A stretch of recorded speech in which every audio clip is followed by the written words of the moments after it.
Hello. അപ്പോൾ ഇത് രാവിലെ തന്നെ എഴുന്നേറ്റ് കിളിപോയ മട്ടിലിരിക്കുക കേട്ടോ. എന്താ എടുക്കേണ്ടതെന്നൊന്നും അറിയില്ലേ. പിന്നെ ഇത് രാവിലെ തന്നെ ചായയൊക്കെ ആക്കി ചായയൊക്കെ കുടിച്ച് പകുതി ആയപ്പോഴാട്ടോ ഓർമ്മ വന്നത് വീഡിയോ എടുത്തിട്ടല്ലോ എന്ന്. അങ്ങനെ വേഗം പോയി വീഡിയോ ഒക്കെ എടുത്തു കേട്ടോ. പിന്നെ ഇന്ന് സൺഡേ ആയതുകൊണ്ട് തന്നെ ഏട്ടൻ ലീവാണ്.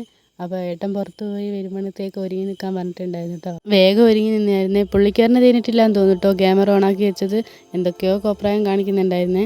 ഏട്ടനാകെ കിട്ടുന്ന സൺഡേ ആണ്. അപ്പം പുറത്ത് വേഗം പോയി വന്നിട്ട് എവിടെയെങ്കിലും കിടക്കാമെന്നുള്ളൊരു ഉദ്ദേശത്തിനാണ് കേട്ടോ ഏട്ടൻ നിൽക്കുന്നത്. അപ്പോൾ വേഗം പോകാം, വേഗം വരാമെന്നുള്ളൊരു ഇതിലാട്ടോ പുള്ളിക്കാരൻ പറയുകയൊക്കെ ചെയ്യുന്നത്. അതിൻ്റെ ഇടയ്ക്ക് ചെറിയൊരു അടിയൊക്കെ ഉണ്ടായിട്ടുണ്ടായിരുന്നേ. ചിരിക്കാൻ പറഞ്ഞിട്ടൊന്നും ചിരിച്ചിട്ടുണ്ടായിരുന്നില്ല കേട്ടോ. പിന്നെ എന്തോ ചിരിച്ചു. അത് കഴിഞ്ഞ് എങ്ങോട്ടാണ് പോകുന്നതെന്ന് വെച്ചാൽ അമ്മമ്മേൻ്റെ വീട്ടിലേക്കൊന്ന് പോകണമെന്നുണ്ടായിരുന്നേ.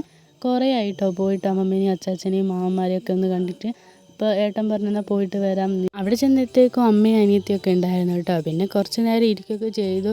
ഏട്ടൻ അമ്മേനോടും അനിയത്തിനോടും കേട്ടോ ഈ സംസാരിക്കുന്നത്. പിന്നെ കുറച്ച് കഴിഞ്ഞ് ഫുഡൊക്കെ കഴിച്ചു. സത്യം പറഞ്ഞാൽ ഫുഡൊക്കെ കഴിക്കുന്ന വീഡിയോ എടുക്കാൻ മറന്നു കേട്ടോ.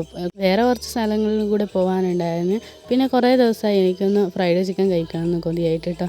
അപ്പോൾ ഞങ്ങൾ നേരെ കുറ്റിയാടിയിലേക്ക് വിട്ട് പിന്നെ ഓർഡറൊക്കെ കൊടുത്ത് ഇങ്ങനെ ഇരുന്നു കേട്ടോ. 20 മിനിറ്റ് ആകുമെന്ന് പറഞ്ഞോട് ഞാനും ഏട്ടനും ഭയങ്കരമായിട്ട് തള്ളി മറിക്കുമായിരുന്നു ഓരോ കാര്യം ഇങ്ങനെ പറഞ്ഞിട്ട്.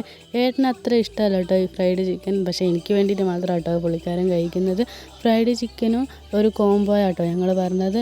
പിന്നെ ഒരു ബ്ലൂ ലൈമും കൂടെ പറഞ്ഞിട്ടുണ്ടായിരുന്നേ. അപ്പോൾ അതൊക്കെ കഴിച്ച് പിന്നെ ബാക്കിയുള്ളത് പാർസൽ എഴുതിയത്. കാരണം ഞങ്ങൾക്ക് 2 പേർക്കും കഴിച്ചാലും മതിയാകാത്ത പിന്നെയും ഉണ്ടായിരുന്നു കേട്ടോ. അപ്പോൾ അതൊക്കെ കഴിച്ച് വീട്ടിലെത്തി ഒരു കുളിയൊക്കെ പാസ്സാക്കി. അപ്പോഴത്തേക്കും ഏട്ടൻ കല്യാണപ്പുരയിൽ പോയിട്ടുണ്ടായിരുന്നേ. ഞാൻ പോയിട്ടുണ്ടായിരുന്നില്ല കേട്ടോ. അപ്പോൾ ഇന്നത്തെ വീഡിയോ ഇത്രയേ ഉള്ളൂ. ഇഷ്ടപ്പെട്ടെങ്കിൽ സബ്സ്ക്രൈബ് ചെയ്യാൻ മറക്കല്ലേ.